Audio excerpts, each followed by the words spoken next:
Welcome to episode 12 of 1%ers, guys. In today's podcast, I'm going to go ahead and introduce you to my latest guest on the podcast. His name is Scott. Unfortunately, I have to introduce him for myself to you guys because the audio was not captured for the first 3 minutes or so. But don't worry, you didn't miss much. Scott was just introducing himself and speaking on his brand Love for Crypto.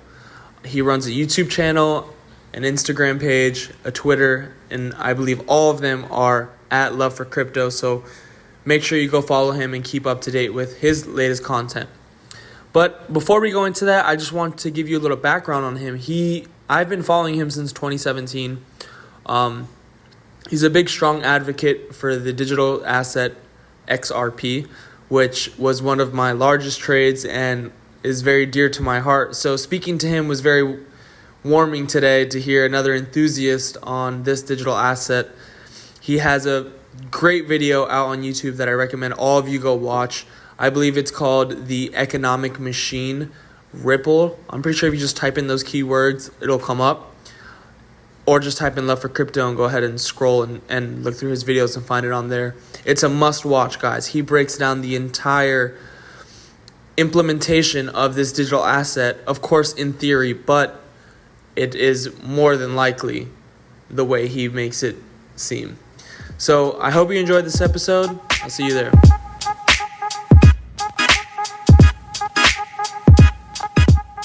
Early times. Absolutely crazy. You got in pretty early in 2016 then. Yeah, well, I didn't go in heavy. I got heavy, I would say 2017, right around the time you did. Obviously, we had the amazing run. It was exhilarating, and it, started the fire, the crypto fire, that is. Everyone gets a little bit addicted when they see how revolutionary this tech is.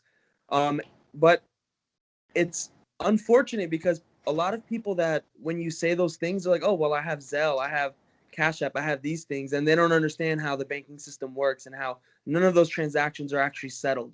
They're just fronted and they look like they're settled on a screen when there's the liquidity, the value has not actually been transferred, Yeah.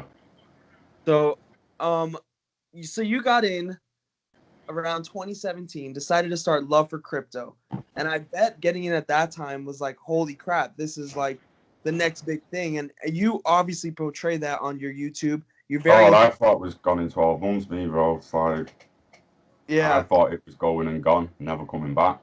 Yeah, Telling literally. people over December and January that I did do a video till January. So I feel like when I started doing the videos was when I eased off a little bit because you're basically shaking people before then, telling them they've got to hurry up and get in it. And then when the big bull run started, it just went off and went a bit crazy. Ridiculous. You know what I like about crypto is that everyone that gets into it, for some reason, gets into somewhat economics and how the banking system works. If you notice the trend, everyone that gets in starts to hate bankers, starts to hate the system. And I think that's pretty cool about the crypto space. That's what I like because it's actually educating people. Yeah, it is 100%.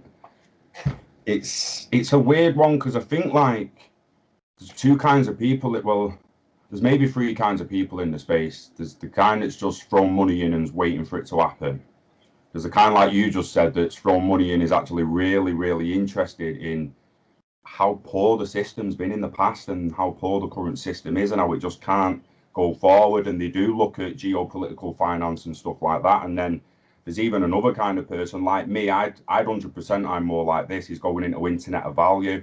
I am absolutely fascinated by how machine-to-machine payments in the future are going to work. And I guarantee you, there's a smart guy out there. Everyone wonders, all this living wage palaver when people lose their jobs.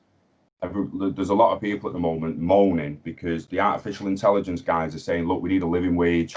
Everyone at Tesco, all your taxi drivers, everyone who's going to lose a job to a robot will not be able to be reskilled in the future. Not everyone can become a coder. Tried it. It ain't that easy, man. I don't care how much time you've got there to sit.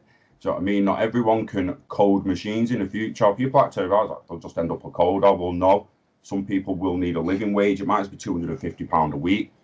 And the general populace can't figure out where that money's coming from. will tell you right now, if you kept the same system, just print it. They're printing it for themselves now, so just print it. We've all just been printed bounce back loans and furlongs and all sorts, so just print it. What you want about? You're already given £330 a month in universal credit in the UK.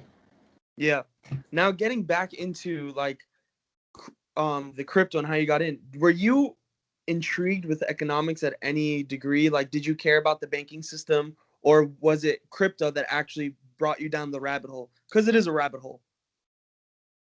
Yeah, I was pretty neutral, except for hating bank. I just hated the general hate of banks, Yeah. and then bank charges and all that. It was rolling from bank charges, and then as you go, I'm 36 now, so from growing up, from being, I'd say, actively aware mid-90s, you don't really know much as a kid. I don't care what anyone says. You don't really remember much, but from actively aware in my teens, mid-90s, I saw nothing but action, consequence, and lies.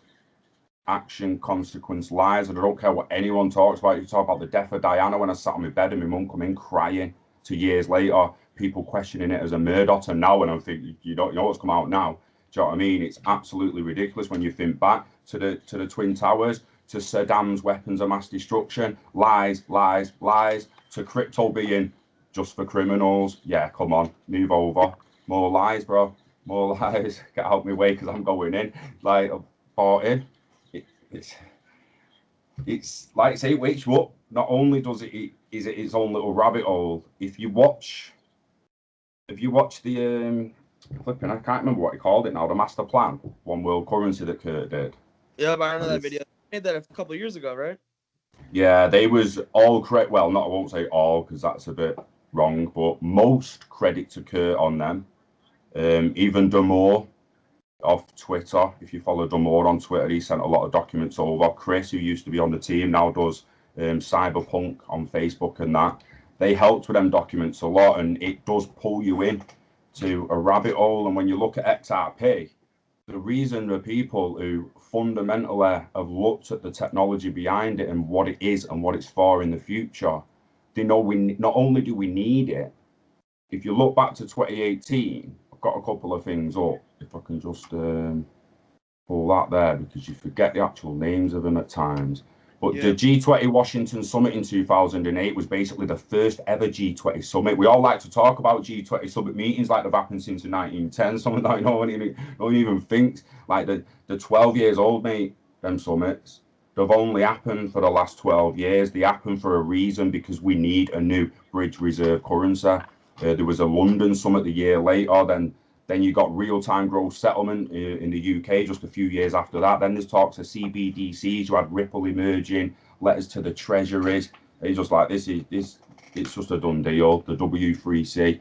For anyone who's watching that Ripple XRP $5,000 the economic machine on our channel, legitimately don't just watch it and let Kurt go through the video, through the documents. Have a look in the description, and you will be amazed at the content in them documents. And if you're not into the internet of value and crypto after that, then yeah, there's no hope for you.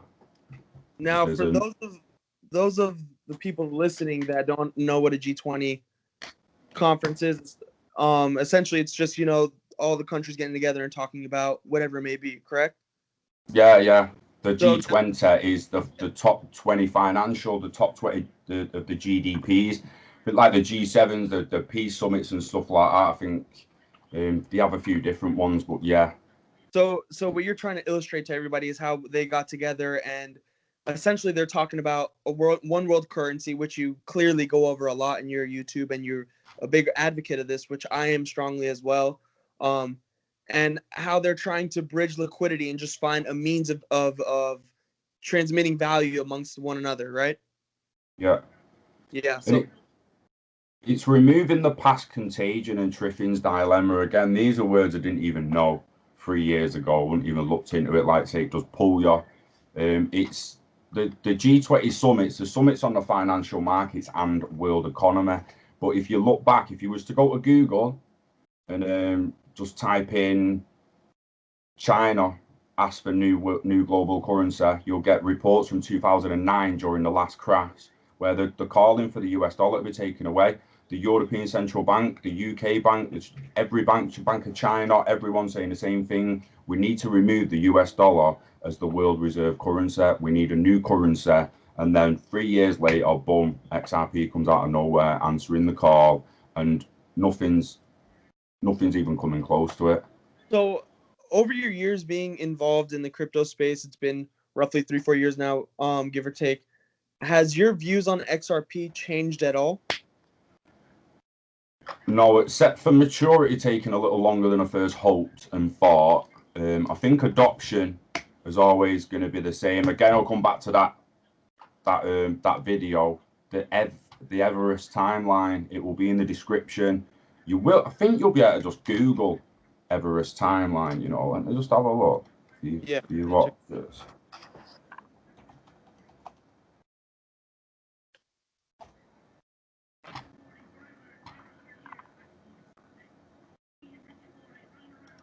It's a pretty hard one to find at times if your browser's not already found it.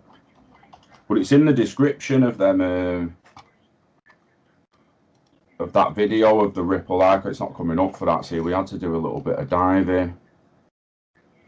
But the Everest DLT timeline, it legitimately shows you the birth of the internet and how the internet of value is going to go with it, and with XRP Ledger in the center as a global RTGS system.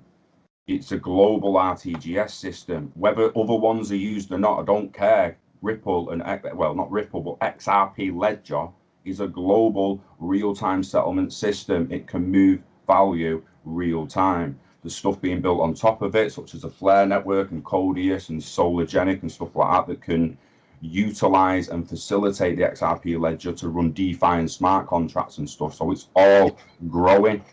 The only, like I say, adoption, it was 2020 to 2025 for initial adoption, which I don't believe's changed, and then somewhat matured by 2030. And again, I don't think that's really changed for the general financial system, but regards to the general populace, I think you're looking at a couple of decades until it's fuller matured globally.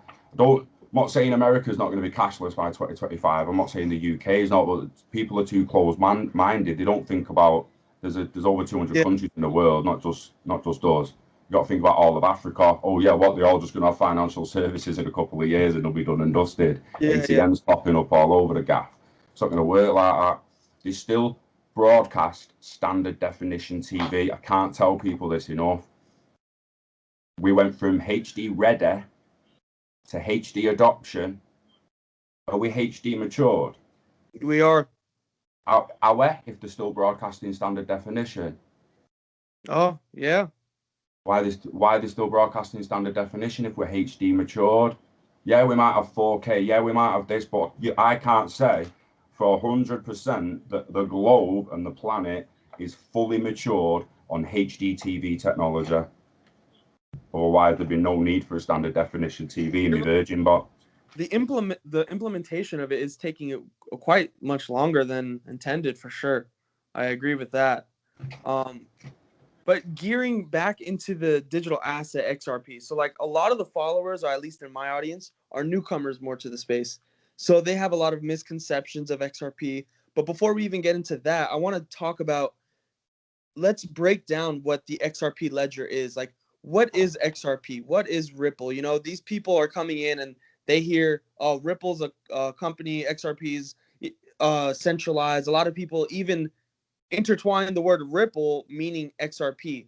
Like, they don't understand the two. And those are things I want to clarify on this podcast so people can have an understanding of this digital asset, which I know you're very, in deep on this asset. So let's break it down and what its use case is and what's the purpose before we can get into that large mainstream adoption, so they can see how large of a scale this asset is and how long it will take to be implemented into such a dinosaur age system that we have now, which is our monetary banking system at the moment. Yeah, so I mean, most PayPal in it, most people's more familiar with PayPal. PayPal. So if we imagine Ripple, Yeah. Ripple is PayPal, or is a PayPal, a financial payment providing company. Yeah. They work with banks. They provide software on an ISO 20022 by hop messaging like level, simply just to speed up the current system to banks. Right? That would be their PayPal app, but you're not going to get access to that app because you're not a bank. You're not licensed institution with the correct licenses to buy it. If PayPal had a currency that you could put between the currencies, so if you just send dollars to me through PayPal, I get it in pounds, won't I? And again, it's masked in the background, the settlement, like you were saying before. It's just, it looks like it's done on the screen. For your listeners now, it's not. It just isn't done on the screen. It takes time behind the scenes. Now, if we imagine PayPal coin came in and made it instant, you could sell your dollars into PayPal coin, move your PayPal coin to me, and then I sell it back into pounds, and it happens within 8 seconds. It's done. Right? If we go through the typical banking system, it takes 3 to 5 days. So PayPal coin would speed it up. So Ripple is the entity that is providing financial institutions with instant settlement to bring your pending payment down from 3 to 5 days down to 4 seconds. When that's happened, when will you notice that's happened, most people? Amazon. So Americans won't really get it. Anyone you buy off, where it takes 3 to 5 days to come out, whether it's a contactless payment, whether it's a payment off Amazon, in the next couple of years, that's going to stop being a pending payment.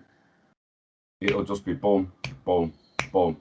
And most people won't realize they will be using XRP in the background or a similar asset that comes out in the future that can do it just as fast. It's kind of like email, right? That the analogy everybody, they don't know what's going on back end, I was going to get there. So it is email, right? If you imagine another company that had letters, you used to need the post office to send letters. Now you don't. You go email, can't we? Now in the early 90s, when email first came out, it was hardly anyone had it. You had to ring up and make sure the line was free and all that, and get dial tone and this, that, and that. And now we're FaceTiming, mate. Yeah. Over the same protocols, man.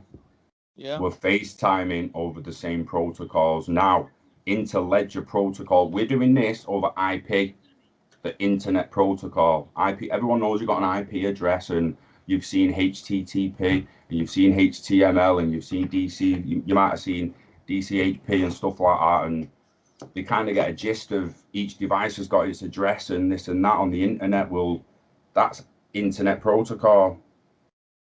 The money one is Interledger protocol again. So to not confuse it, Interledger is open source and in the hands of the W3C that control and regulate IP and the World Wide Web. It's like W3C, World Wide Web Consortium. It's what it stands for. So they govern and regulate the web with all the major companies on it. If you go and check the members, they are absolutely massive. They're actually now also in control of Interledger protocol, but Ripple created it. So what we were saying before about like a few years after the crash, Ripple emerged with not just new technology for banks to move forward with them. They had a new protocol for moving money, like information moves today, like the email moves, but instead of it being just a packet of data, it's actually a packet of value. Yes. You know what I mean? So, and the XRP ledger is also got a decentralized exchange on it, which allows the exchange of anything of value. Now, if we pull the instant settlement thing down to just currency, that's all we need at the moment. But then when you talk about scaling and to get your head around the actual scale of the internet of value in the future, imagine a car and a house on the other side of XRP, an instant settlement between a car and a house, instant settlement between a little bit of gold and a house. Imagine your kid is playing Fortnite, and the Fortnite marketplace has been connected to Interledger protocol through an API on the back end, and he wins a skin It's actually worth £2 on the marketplace, the skin that he won in the game, and he's buzzing his little, Dad, I want a skin, I want it's £2. A couple of days later, he's in Tesco and he wants a magazine, £2 magazine, and his dad's like, no, you're not having it. And he's like, well, whatever, mate, I'll sell my skin. He's going to walk up to the Tesco counter and throw his skin at Interledger Protocol. Interledger Protocol is going to be like, right, you want to sell this for £2, and you want Tesco to have £2, don't you? And then you're going to walk away with a magazine. It's all going to know because the contract's done in the till. So it'll throw the skin back on Fortnite's marketplace, and some kids then got to buy it. There'll be an IOU placed from the marketplace to another exchange that's got Great British Pounds, and the Great British Pounds will be sent to Tesco like that. Boom. With XRP in the middle through Interledger Protocol. So you're going to be able in the future to swap anything of value, swap any asset for any other asset. There'll be logistical things with some assets in there, but we don't like to just carry on too much about it. That's the general gist. And like you say, it's a rabbit hole, so we run the risk of going too deep, too confusing, and confusing the masses. But if anyone new to it just maintains that, look, the next generation want things fast. We're not living in the fast lane anymore. We're living in the laser lane, soon to be the light speed lane. Do you know what I mean? We're there. We're approaching a time people would have thought was another 50, 60 years ago. Watch some sci-fi, and there's no robots. There's hardly any robots, should I say? Let's not say no robots, Scott. There's hardly any robots. Watch a bit of Star Trek. Come on, man. Star Trek's 2150, made 60 years ago, and they only had the foresight to have a few flat screens and some flip recorder from flip phones. Flip phones died out when I was a kid, mate. We've gone past that. Do you know what I mean? I talk all the time about Minority Report. We've gone past it, except for the psychic people. You know, the gloves he has and the lens, well, he don't even have the lens. He has a screen and gloves. We've actually got augmented reality goggles now, HoloLens 2, Microsoft HoloLens, better than what he had in Minority Report. We're going beyond technology people thought possible, and it's beyond belief when you start thinking about what will actually be built on top of the internet of value. To give people an example, the UK Land Registry are already been completing blockchain trials selling houses over blockchains. So again, for your audience who are a little bit new to it, you have a blockchain, which is a chain of blocks, basically governing a currency. It can be mined, pre-mined. It can work off proof of work, proof of consensus. It can have different protocols for the way it works, the laws of its mechanics, if you like. You will then have distributed ledger technology that doesn't have to have a currency. It can just literally be a distributed database. But once a transaction's complete, say a contract or an agreement, or some milk's gone from a farm to a shopping centre like VeChain, the agreement's there. It is immutable, as in, like, it can't be hacked, it can't be changed. You're talking, if you take it to voting, we still vote with a pencil. Do you know what I mean? And now we've got this distributed ledger technology there that can be immutable. We can prove ourselves in a decentralized system with digital IDs. It's time the world needs to actually wake up to the fundamental technology behind it. It's much, much bigger than the cryptocurrencies on the news. I agree. I totally agree. I've been a huge advocate for XRP for many years. I have a group chat revolved around it. I was the complete enthusiast about it. I do like other digital assets, though. I'm not solely, I don't keep the blinders on and just say XRP and that's it. I don't know if your views are the same, but you brought up VeChain earlier, and I know in a couple of your videos you've talked about VeChain. So I'm assuming you like other digital assets aside from XRP, correct? Yes, 100% people should be diversifying. Just really, really quickly, there's very rarely one of anything. True. Very, very rarely. Is there just one service provider for your TV? That's a very good. It's just one gas provider, one electric provider, one phone provider. There's never just one network. Chris Larson from Ripple said it himself. The world will never agree on one network, which is why they made Interledger Protocol. Interledger protocol is a protocol that looks for the fastest settlement asset. When we get to machine payments, there's only one asset it's choosing at the moment, and you know yourself, XRP at 4 seconds. But it doesn't mean that VeChain's not got a future. It doesn't mean that I've got some casino coin, Carver Labs for decentralized finance, Solargenic for decentralized finance and smart contracts, Chainlink. Some people say it's a blag, some people say it's worth it. It's up to people out there to do your own research, so to speak. Yes, you can take someone else's word for it, and they've got the asset, so I'll go and buy it. But the blame and everything else starts and ends with you. You can't jump in an asset without doing research and then moan down the line. That's called gambling, and you're lost. And I think that's the problem, actually. I think newcomers coming into the space, in all honesty, XRP is one of the most controversial coins, I'd say. It's either you hate it or you love it, right? And it's been like that ever since I've been in this space. Now, one thing I've noticed is newcomers, they don't do their research. They just go off what their friend said. And their friend most likely say that, this is a topic I want to touch. Their friend will most likely say, oh, XRP is centralized.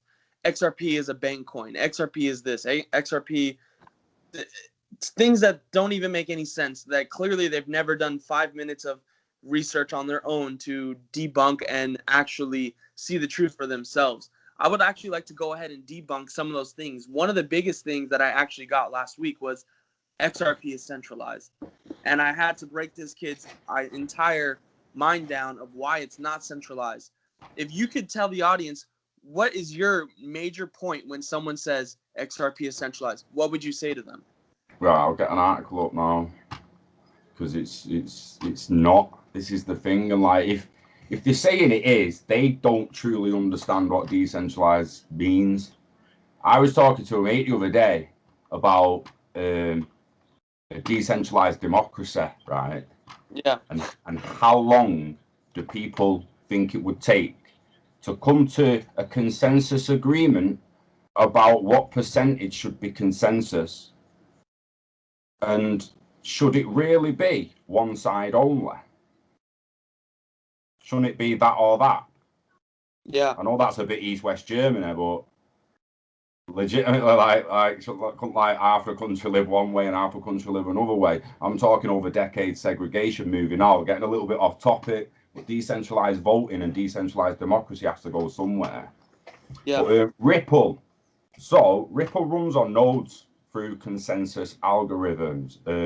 We could spend an hour talking about that and still not scratch the surface. It's basically pre-mined. They all exist, and Ripple owns a lot of them in an escrow that's set to come out once a month, and the creators are set to sell. They've got agreements of as and when they can sell. So anything that happens on the XRPL and the network, the XRP network, has to be decided by consensus, which is 80%.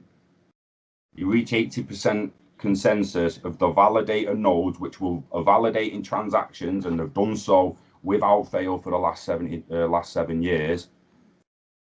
They are better than miners, in my opinion. People will argue that Ripple are choosing the validators, but at the end of the day, if you've got a network that ends up controlled by people who run validator nodes, the only people who are going to run that network are the people that care about the network. You're not going to set a node up to run a network and to help contribute to a decentralized network if you don't actually care about running the network. Especially if you're involved with that network. Exactly. And then most of them actually use XRP to their benefit as well, like Ripple do. So when you've got the validation, when you've got the group of validators basically running the network, it comes to 80. You need 80% to make a decision. So if Ripple was in control of their network, if Ripple was in control of XRPL, they could stop a decision being made or force a decision through in that network because they control it. Surely, like Google can change, like Facebook can change the look of Facebook tomorrow if they wanted. Whereas if Facebook was decentralized, they'd have to say, look, we're thinking about making Facebook red. Is everyone okay with that? And if they got 80%, Facebook could turn red instead of blue tabs. It'd have red tabs. Do you know what I mean? Because that's a decentralized system. So, got a story from June 2020. Ripple reveals why it doesn't support new payments feature launching on the XRP ledger. Last week, the checks amendment crossed the necessary 80% support threshold amongst validators. If check stays above that threshold until June 17th, it will be activated on XRPL. The upgrade will allow senders to sign transactions and create virtual checks for specific amounts and destinations. The XRP will not move, blah, blah, blah, blah, blah. The validator analytics, when questioned, David Schwartz, Chief Technical Officer at Ripple, said the potential cost of the amendment seemed to outweigh its limited demand. Basically, they didn't feel ready for it. They didn't want to do it. But tough shit, mate. We got 80%. Yeah. So Ripple, basically, they've got less than 20% now. Their validation power now, months ago, maybe a couple of years ago, no doubt their validation power might have been 60%, 55%, and there was no way of getting 80% without Ripple. But now there is, clearly. Otherwise, there wouldn't be stories about it happening.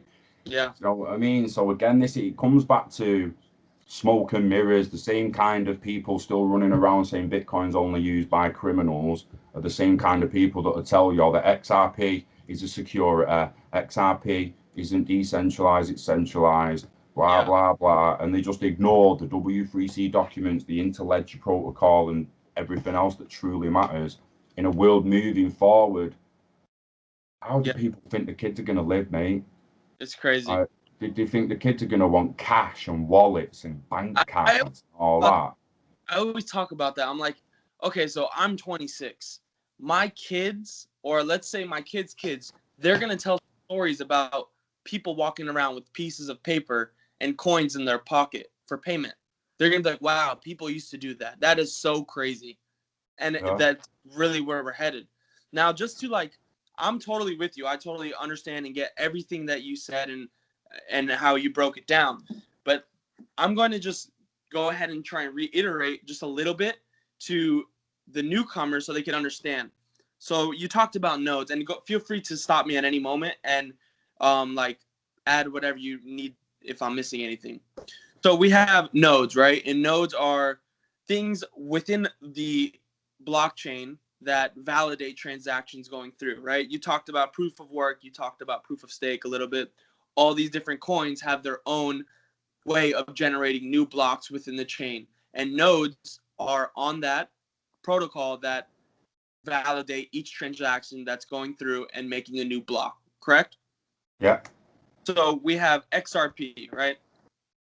XRP is a distributed ledger protocol, right? And Ripple, at one point, you're saying, could have had more than 60% or whatever it may be of nodes on that network, right? Well, yeah, they would have owned all the nodes. Imagine I want to make an XRP now that's for the community. It's for the I'm going to make bank software as well, and eventually everyone can use XRP. But we just want to make this ledger and digital asset for everyone. It would start off with my little cloud key server here. Would be the first node number one, and then I'd be like, yo, download this from GitHub, set up your that little account, set up a wallet, and you're node number 2, mate. You know what I mean? And it worked like that. And as we spread the word, the nodes have grown. So yeah, you could go on Google right now and put how to run an XRP node and set one up yourself. You just need a machine big enough to do it. Yeah. So now what I always say is XRP doesn't have a single line of failure, which is number one key in being decentralized. So that's the number one thing I say. There's not one single line of entry that can interfere with the protocol because no one entity has all the power too. With proof of work, you could have 50%, 60% of miners, and you could overrule the entire protocol. With XRP, you can't. Correct? Yeah. So now, right. See, you remember when it was something happened like last year? Some crypto was moved, someone was hacked or something. Binance, something went on with Bitcoin on Binance, and CZ Binance is like, yeah, well, should we roll back the transaction? I remember that. Everyone's like, you what? what the fuck did he just say? Roll back the transaction. Like what? So apparently you can roll back Bitcoin transactions. Yeah, you can't do that on XRP. You would have to force, and you'd have to force entry into a wallet and make the transaction on the wallet's behalf. I spoke the other day about it's going to be interesting to see how they deal with bad actors in the future, and how people start ignoring wallets that they know are bad, but they can't really freeze them because it's in a decentralized system. Do you know what I mean? So it's not that there's going to be some ledgers out there and some cryptocurrencies that you'll always be able to move and will never be frozen. But don't be surprised if the system figures out a way to stop the corporations accepting them off your social score style. That was the point I was trying to make, that basically you with all these other assets that people think are so decentralized really aren't as decentralized as they think.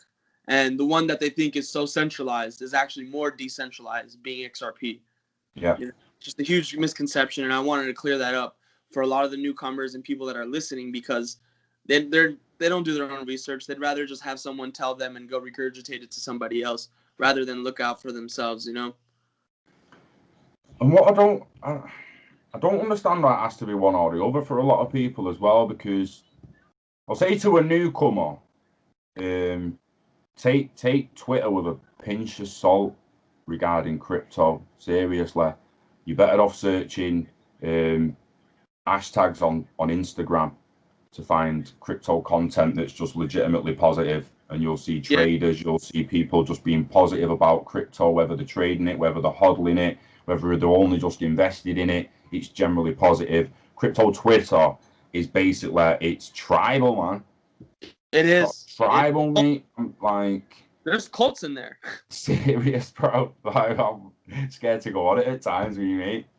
I use Twitter because of that. Like, I don't even like it. I'm not. I've got it for contact to people in the crypto space. So people like Vitsvind, who's made the Zoom app. If you don't know about the Zoom app, go and check it out. Give. I said Vitsvind, but it's Wheats a Wind. Again, like, he's the only way the only way I can contact him is through Twitter. Really, I need to get his email off him so I can just get off Twitter then, because it is a little negative. So yeah, any of your audience that is new into it, I'd please just take your time when you're going into any assets.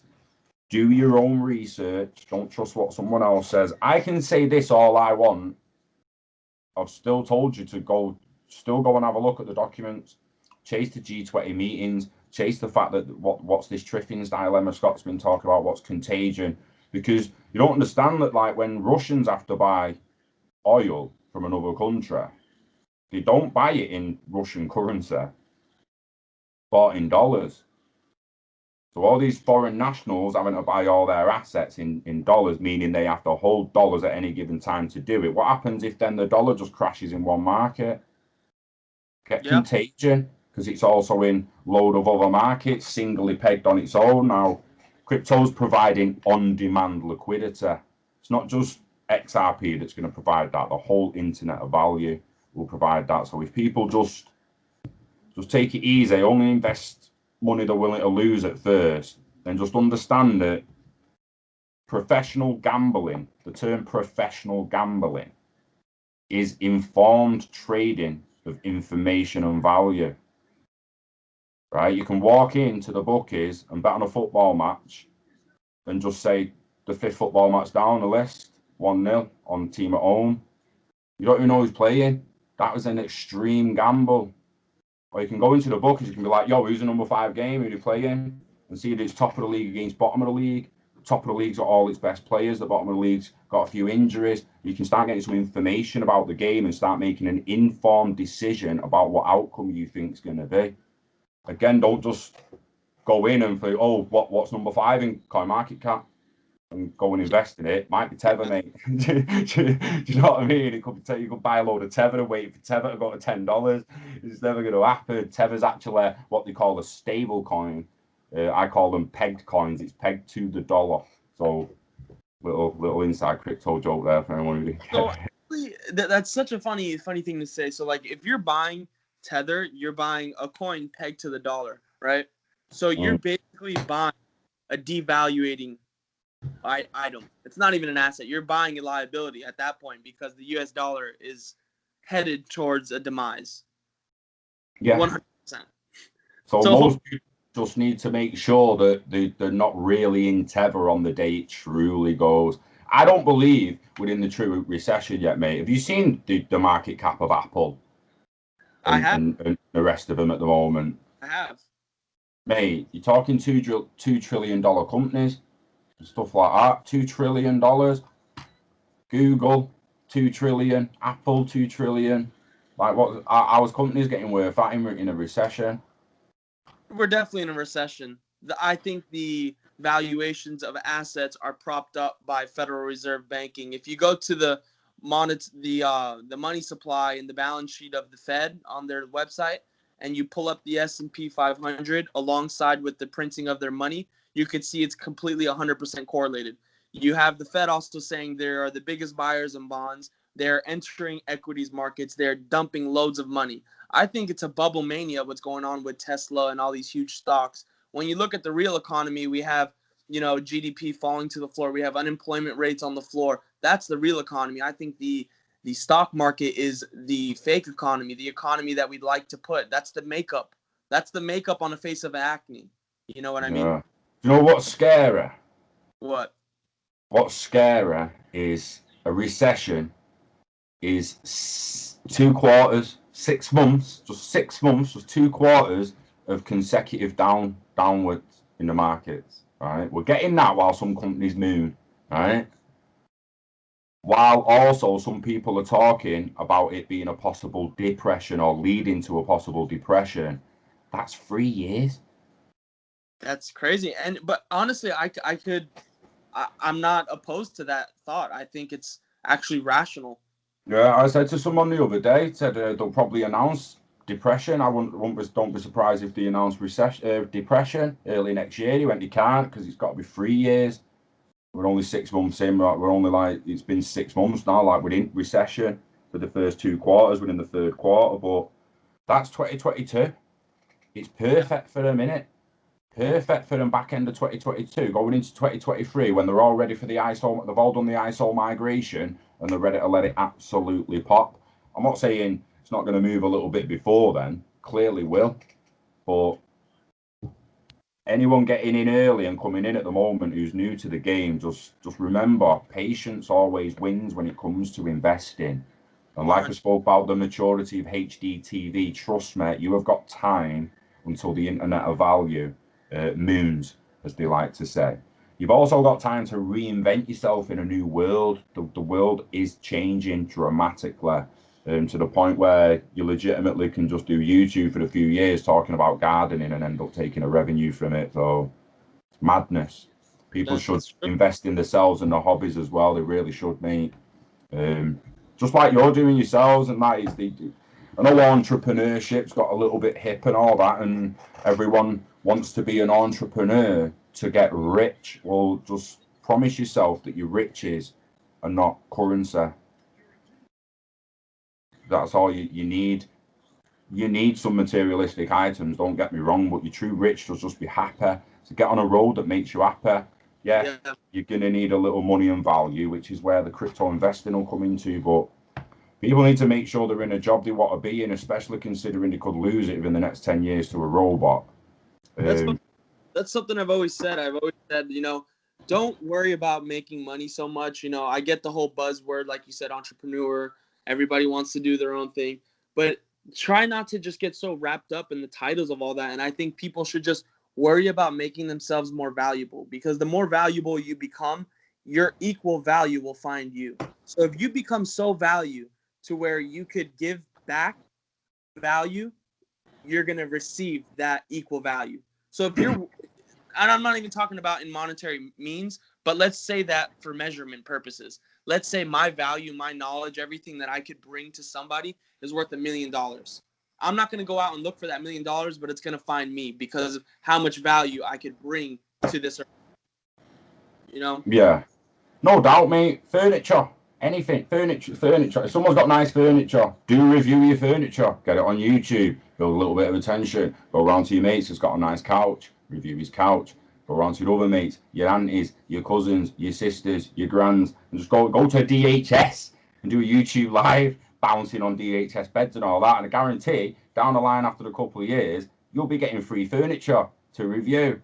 And you'll never have to buy furniture for your house ever again. You know what I mean? It's little things like that. And it's having the time to just do what you're passionate about. And again, being happy with the results of that passion, short and long term.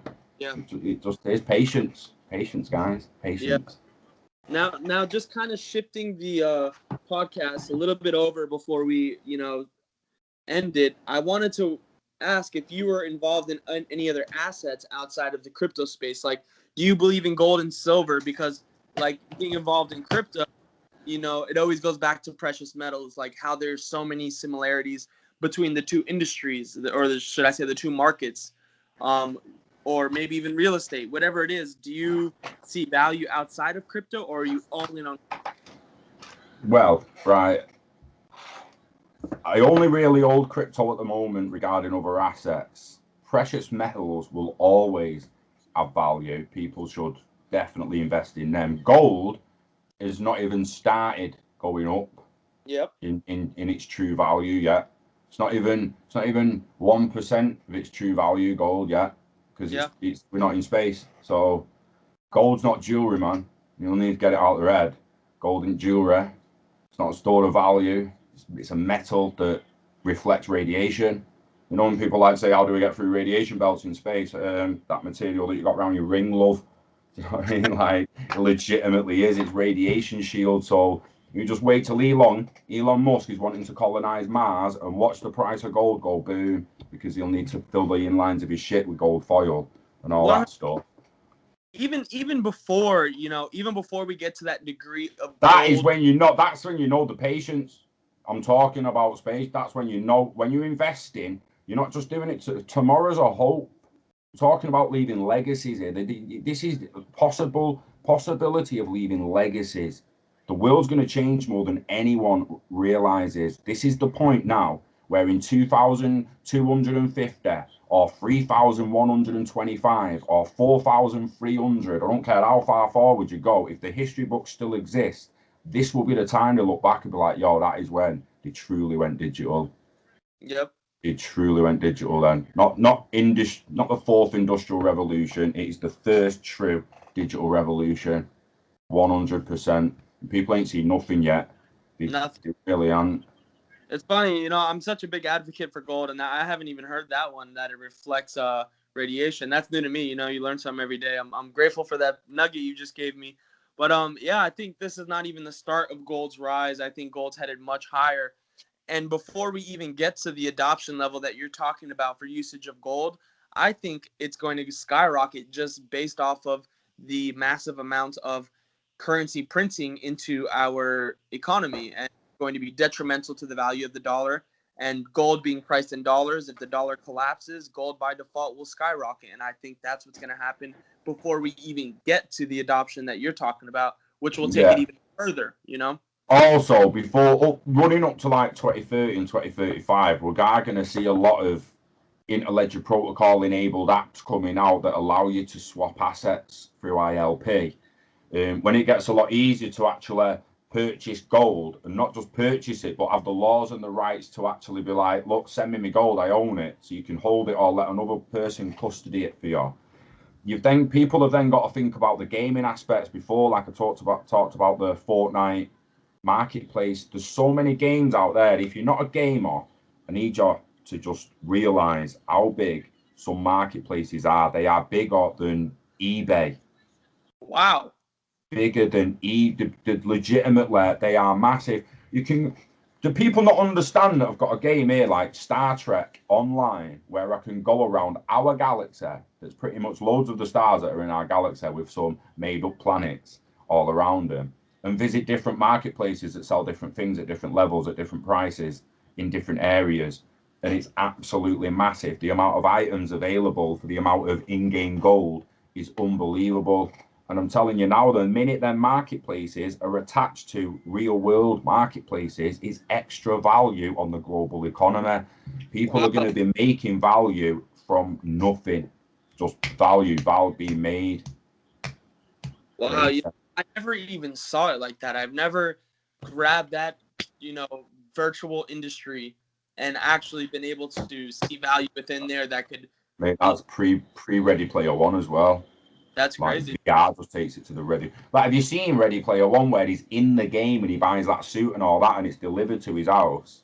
He uses in-game currency and stuff to buy himself a suit, and then when he takes the thing home and gets home later, it's all being delivered at his gaff. It's crazy. We're heading for a world like that. Talked about another one a little bit off topic, but you'll be able to play an extra in a movie soon on VR. Like be an extra next to the Rock in a movie. Like, if you watch Black Mirror Bandersnatch, they're doing interactive movies now. It's pretty crazy. But yeah, mate, the techno, it's going to be a non-stop now. The snowball, I think. If anyone knows anything about Moore's law and how microchips get bigger and stuff, I think every single current asset class is only going to get bigger, except for maybe the ones that destroy the planet. Yeah. Coil's days are numbered, and stuff like that. But anything else that's actually useful, practical, they're only going to grow with ILP because they'll become more liquid. Like I say, liquidity. How long is it going to take someone to sell an house now? Go and say to you now, you need to sell your house. It'll take you a few months, even if you're desperate. Yeah. Even if you're desperate to sell it, you're like, yo, can't just sell me gaff tomorrow, mate. You crazy. Can't even sell me car in a week. Like, can't barely sell me car in a week unless I give it away for half its value. Literally. In the future, through ILP and smart contract ownership, you will be able to liquidate any asset extremely fast, to the point where you'll be buying McDonald's with God knows what. Legitimately, it's gonna be a little crazy. That's crazy. It's also why you'd have a question on your thing with not just other assets, but other investments with new companies within robotics. Now, there's a company in crypto called Revolut. They run an app and stuff. The unicorn company now, it's worth over $1 billion. Wow. So, quite crazy. They was on Crowdcube a couple of years ago, raising $1 million. So people can go on a site, Crowdcube, set up an account, and just throw a 10 or 20 quid, 30 quid at these young companies. There's one on it there now.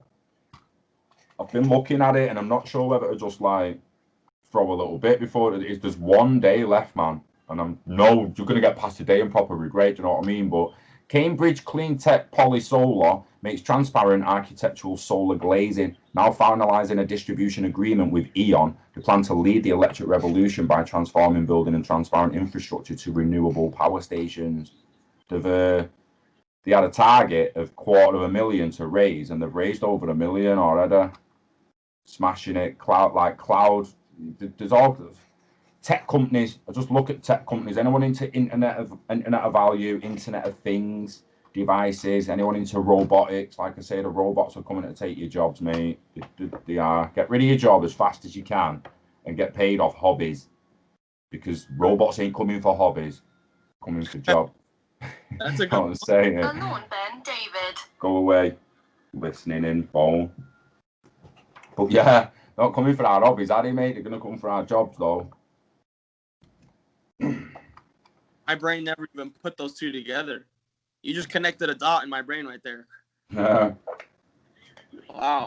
Realize.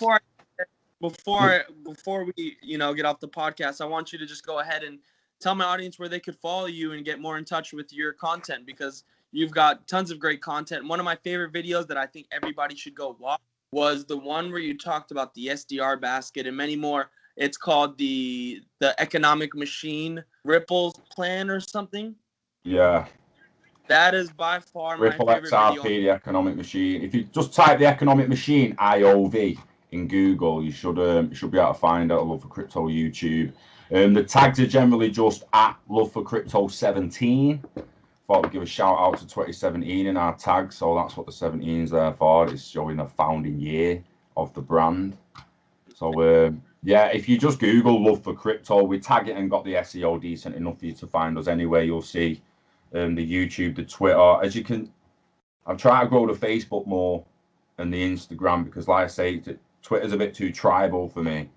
I've finally got my mansion, and I'm doing content from the mansion or even like some headquarters warehouse in the middle of nowhere, and I can chill out a little bit more. And I might go back to Twitter daily, but for now, it's going to be nothing but advertisements in the future, I'm afraid, on that platform. Nice. Well, you got amazing content, and I'm glad you were able to hop on the podcast and join and shed some knowledge with Yeah, everybody. no problems, mate. It's been a pleasure. Yeah, most certainly. All right, guys, you heard it from Scott. XRP is the next investment that you should be reading and potentially getting involved in. With that being said, take care. Take care, guys. Remember, convenience always wins. Yep. Patience. Patience always wins. Take care, brother. And you, mate. Bye. Cheers.